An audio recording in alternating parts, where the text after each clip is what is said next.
Hey guys, I thought it would be a fun idea to share some runouts and draw out my plans as they happen.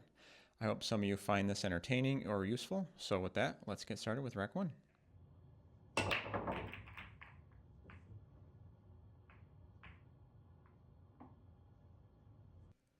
Before we take the first shot, we must identify the problem balls for each type.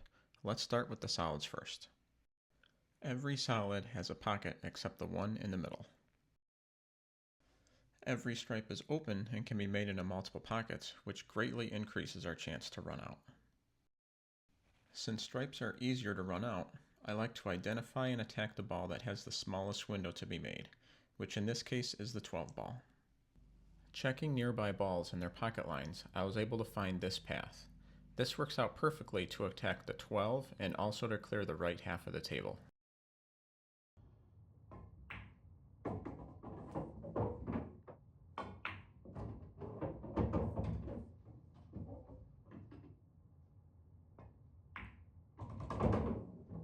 Now with only 5 balls remaining, I have to find the easiest way to get out.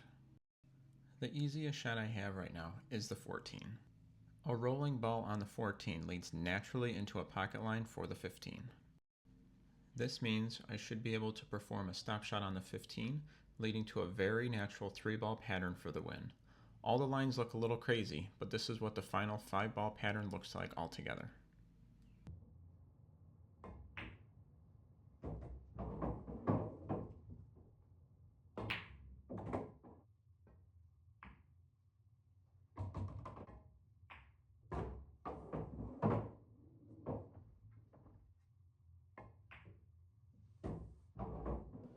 Now let's start the next track and see how it looks.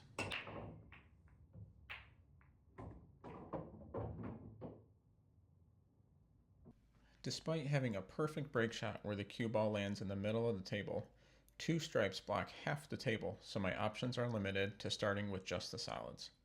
The only easy solid ball to start with is the 1 ball. Before I take the first shot on the 1 ball, I need to identify any problem balls. Every ball has a pocket except the 5 ball. We can break out the 5 ball early by using the 6 that's hanging in the corner. Rolling forward on the 1 ball helps widen the angle enough on the 6 for a chance to break out the 5 ball.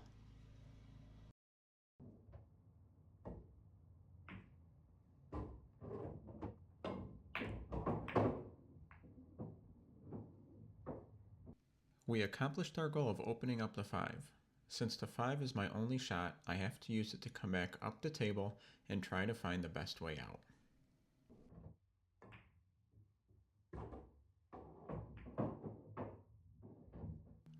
Getting out from here is extremely difficult because of the limited pockets for the 4 ball. There are only 2 places where the 4 can be made. I chose this window because rolling the cue ball at an angle on the 2 ball will naturally lead me there. It's not an easy shot and is hypersensitive to speed, but I don't need to apply any left or right English. If the speed is right, we'll have the out. When shooting the 7, we need to achieve as much angle as possible on the 2 ball so we don't have to muscle it down the table.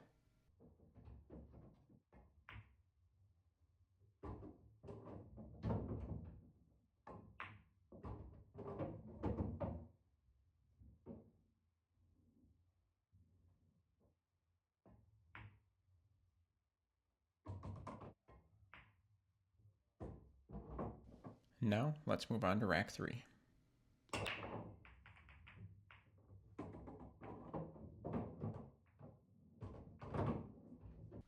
For this rack, both stripes and solids have some work to do, but after walking around the table, I noticed the 14 ball gave the perfect window to make the 11. Looking at the rest of the stripes, they all have pockets except one, the 10 ball, which I can try to break out on the opening shot. Now that the 10 is broken out, I want to get rid of the 11 since it doesn't easily connect with other balls for the run. After making the 11, I want as many options to reset my run as possible, so I'm leaving a couple balls on the table. To make the 11, I just need to get close to straight in on the 14.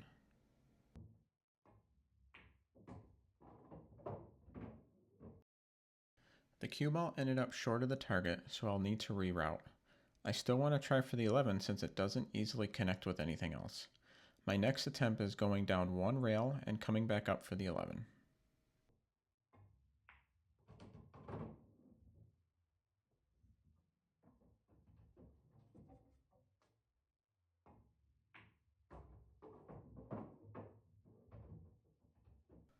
Getting out from here is not going to be easy. I am forced to shoot the 12 ball with left spin and come back with perfect speed.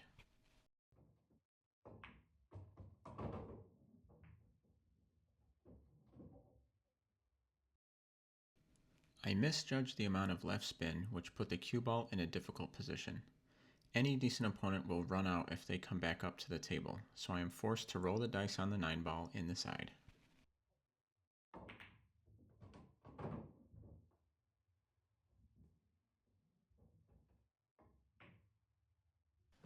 Thank you so much for watching if you made it through the whole video.